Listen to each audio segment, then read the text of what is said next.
আজকে আমরা আলোচনা করতে চাই একটা ইম্পর্ট্যান্ট টপিক নিয়ে, সেটা হচ্ছে শোগরেন সিনড্রোম। শোগরেন সিনড্রোম জিনিসটা আসলে কি? এটা আসলে এক ধরনের অটো ইমিউন কন্ডিশন। এই অটো ইমিউন কন্ডিশনের বৈশিষ্ট্য হচ্ছে আমরা এখানে যেটা দেখি যে আমাদের যে হোস্ট ইমিউনিটি, বিশেষ করে এখানে আসলে টি সেল মেডিয়েটেড রেসপন্সটা আমরা আসলে বেশি দেখি।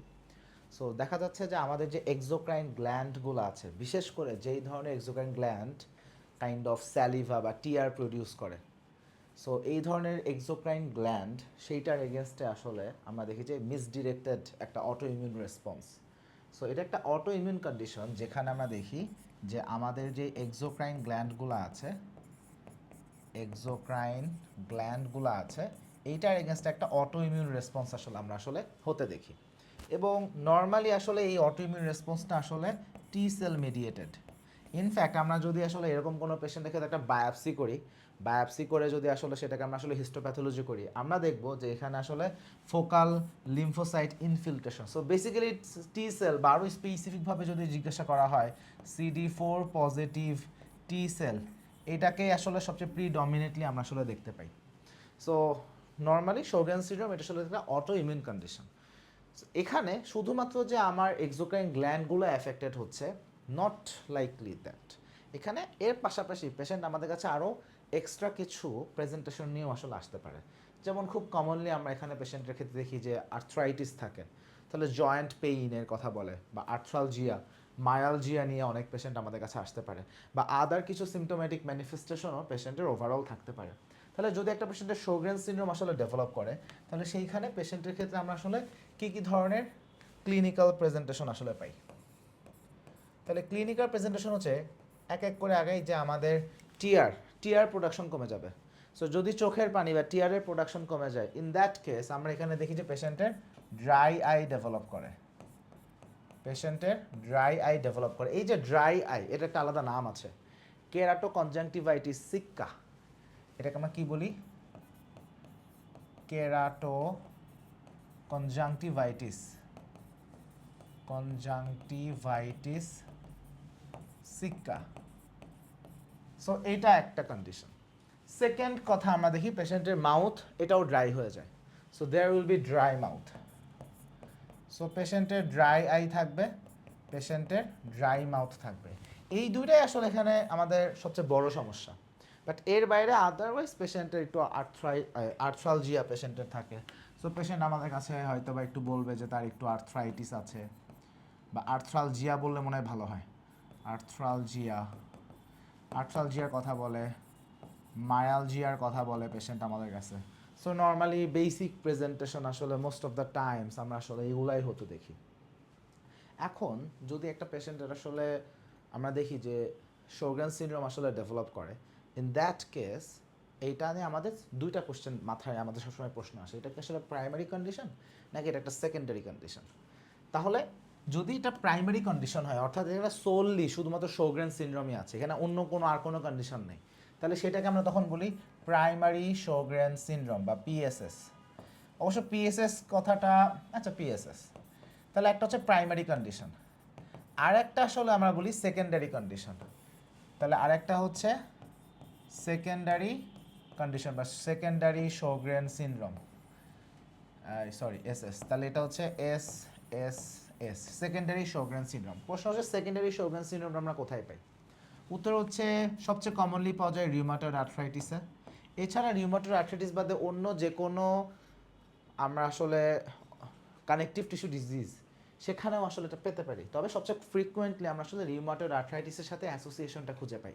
সো এই জন্য একটা ইন্টারেস্টিং ব্যাপার হচ্ছে যে সকল পেশেন্টের রিউমাটয়েড আর্থ্রাইটিস থাকে তাদের অনেকেও আমাদের কাছে কেরাটো কনজাংটিভাইটিস সিক্কা নিয়ে আসে, এবং সেই মোমেন্টে আমাদের একটা কোশ্চেন থাকে এখানে আসলে শোগরেন সিনড্রোম থাকলো কিনা বা এখানে ওভারল্যাপ হলো কিনা, সেটা আমাদের আসলে একটা কোশ্চেন সেখানে আসলে থাকে। তাহলে এই অ্যাসোসিয়েশনগুলোকে আমরা খুঁজি। নর্মালি একটা পেশেন্টের শোগরেন সিনড্রোম যদি থাকে সেখানে আমরা আসলে পেশেন্টের প্রোফাইল কেমন পাই? নর্মালি দেখা যাচ্ছে এটা আসলে ফিমেল প্রিডমিনেন্ট একটা কন্ডিশন, এটা ফিমেল প্রিডমিনেন্ট কন্ডিশন, এবং ফিমেল এবং মেল রেশিওটা আসলে সারপ্রাইজিংলি খুব হ্যাঁ কাইন্ড অফ 9:1 বা তার থেকে বেশি, এরকম আসলে আমরা রেশিওটা ইউজুয়ালি দেখি। এবং সাধারণত ইয়াং পেশেন্ট, ইয়াং ফিমেল পেশেন্টই মোস্ট অফ দ্য টাইম আমরা আসলে অ্যাফেক্টেড হতে দেখি। একটা অ্যাসোসিয়েশনের কথা যখন আসছে সেখানে শোগ্রেন সিনড্রোমের ক্ষেত্রে একটা ইম্পর্ট্যান্ট অ্যাসোসিয়েশন বা কমপ্লিকেশন হিসেবে ওটাকে ডিসকাশন করা যেতে পারে, সেটা হচ্ছে ইন দ্য লং রান এই সকল পেশেন্টের ক্ষেত্রে আমরা আসলে ম্যালিগনেন্সির একটা রিস্ক হতে দেখি। কোন ম্যালিগনেন্সির রিস্ক? সেটা হচ্ছে নন হজকিন লিম্ফোমা। তাহলে যেই সকল পেশেন্টের শোগ্রেন সিনড্রোম থাকে লং স্ট্যান্ডিং কেস, সেইখানে পেশেন্টের ফার্দার কি কমপ্লিকেশন অ্যারাইজ করতে পারে, সেটা হচ্ছে নন হজকিন লিম্ফোমা বা আদার ম্যালিগনেন্সির আলোচনাও আসতে পারে, বাট মোস্ট ফ্রিকুয়েন্টলি আমরা নন হজকিন লিম্ফোমাটাকেই আসলে এখানে হতে দেখি। এখন যদি কোনো একটা পেশেন্টের শোগ্রেন সিনড্রোম আসলে ডেভেলপ করে, ইন দ্যাট কেস আমরা এর বাইরে আর কী কী প্রেজেন্টেশন পেতে পারি? অনেক পেশেন্ট হয়তো আমাদের কাছে বায়োল্যাটারাল যে প্যারোটিড গ্ল্যান্ড সেখানে ইনফ্লামেশন নিয়ে আসতে পারে, সো বায়োল্যাটারাল প্যারোটাইটিস নিয়ে পেশেন্ট আসতে পারে, sometimes this might happen as well. তাহলে একটা পেশেন্টের ক্লিনিক্যালি আমরা সাসপেক্ট করলাম যে তার শোগ্রেন সিনড্রোম আছে, তাহলে এখন আমাদের ইনভেস্টিগেশন অ্যাপ্রোচ কী হবে? সো ইনভেস্টিগেশনের ক্ষেত্রে যদি আমাকে একদম ফাইনালি একদম কনফার্মেটরি একটা ডায়াগনোসিসের কথা বলা হয়, তাহলে আমরা যেটা করতে পারি সেটা হচ্ছে শিরমার্স টেস্ট।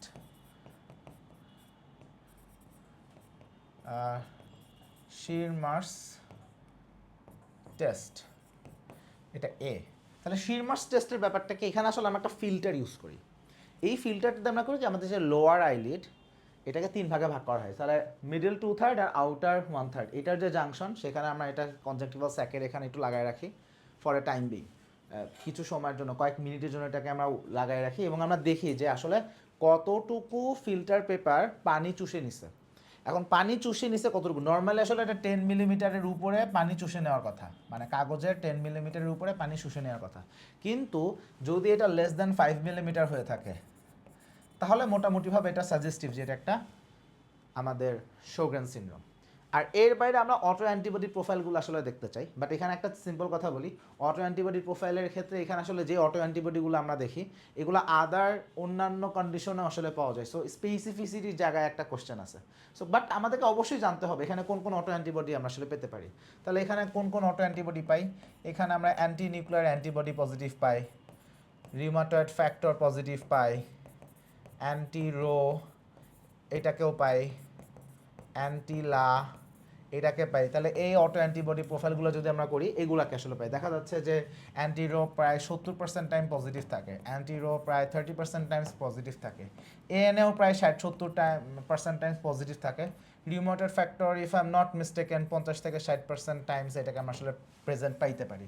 তাহলে একটা পেশেন্টের যদি শোগ্রেন সিনড্রোম থাকে তাহলে আমরা অটো অ্যান্টিবডি প্রোফাইলিং এইগুলো পাইতে পারি। এখন দেখো এইগুলো আমি এসএলইতে পাবো, এটাকে রিউমাটয়েড আর্থ্রাইটিসে পাবো, এটাকে এসএলইতে পাবো, এটাকে এসএলইতে পাবো। সো স্পেসিফিসিটি নিয়ে আসলে কোশ্চেন, সেন্সিটিভিটি তাও একটু আছে, বাট স্পেসিফিকভাবে আসলে এটাকে করা কঠিন। সো আমরা আসলে এখানে মোস্টলি ক্লিনিক্যাল অ্যাসেসমেন্ট যখন আমাদের হয় আমরা এই জিনিসগুলোকে অবশ্যই অ্যাড্রেস করতে চাই, বাট শিরমার্স টেস্ট যেটা, শিরমার্স টেস্টটা আমাদের এখানে খুবই গুরুত্বপূর্ণ। আর একটা কাজও চাইলে করা যাইতে পারে, আমরা খুব ফ্রিকুয়েন্টলি করি সেটা আমি বলছি না, বাট সেটা হচ্ছে আমরা আসলে যেটা করতে পারি যে এক্সোক্রাইন গ্ল্যান্ড, হ্যাঁ, যেমন প্যারোটিড গ্ল্যান্ড বা আমাদের ল্যাক্রিমাল গ্ল্যান্ড, যদি কখনো এটা থেকে আমরা যদি আসলে বায়োপসি নিই, তাহলে আমরা যদি সেখান থেকে যদি আসলে একটা বায়োপসি নিই, বায়োপসিতে আমরা দেখব focal lymphocytic infiltration, focal lymphocytic infiltration. So normally এখানে CD4 পজিটিভ টি সেল TION, সো নর্মালি আমরা আসলে এখান থেকে CD4 পজিটিভ যে টি সেল সেটা আসলে আমরা নর্মালি এখানে পজিটিভ আসলে দেখি। সো ইনভেস্টিগেশনের ক্ষেত্রে এইগুলো আসে। এখন ইনভেস্টিগেশনের পরে what is the management? So ম্যানেজমেন্টটা আসলে সত্যি কথা বলতে সাপোর্টিভ ম্যানেজমেন্ট, এখানে আসলে কিউরেটিভ ম্যানেজমেন্টের আসলে কিছু নাই। So what are the supportive management?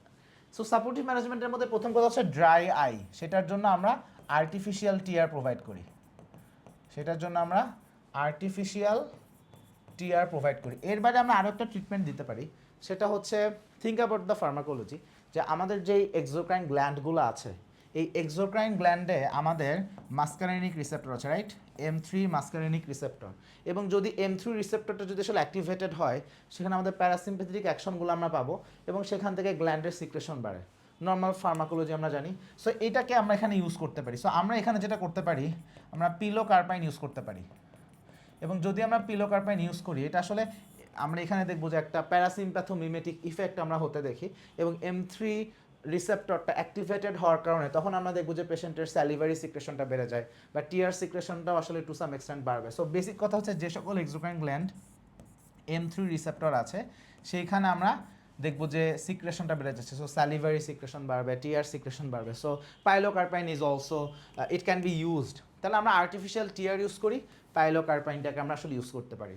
So শোগ্রেন syndrome নিয়ে বেসিক আলোচনা আমাদের এটা এমআরসিবি পার্ট 1 পরীক্ষাতে আমাদের ইউজুয়ালি যে কোশ্চেনগুলো আসে আমি এতক্ষণ যে আলোচনা করছি এখান থেকেই হবে। সো নর্মালি দেখা যাচ্ছে হয়তো বা ক্লিনিক্যাল ডায়াগনোসিসের একটা সিনারিও থাকতে পারে, অথবা ইনভেস্টিগেশন প্রোফাইল নিয়ে কোশ্চেন আসতে পারে, বা ট্রিটমেন্ট নিয়ে কোশ্চেন আসতে পারে।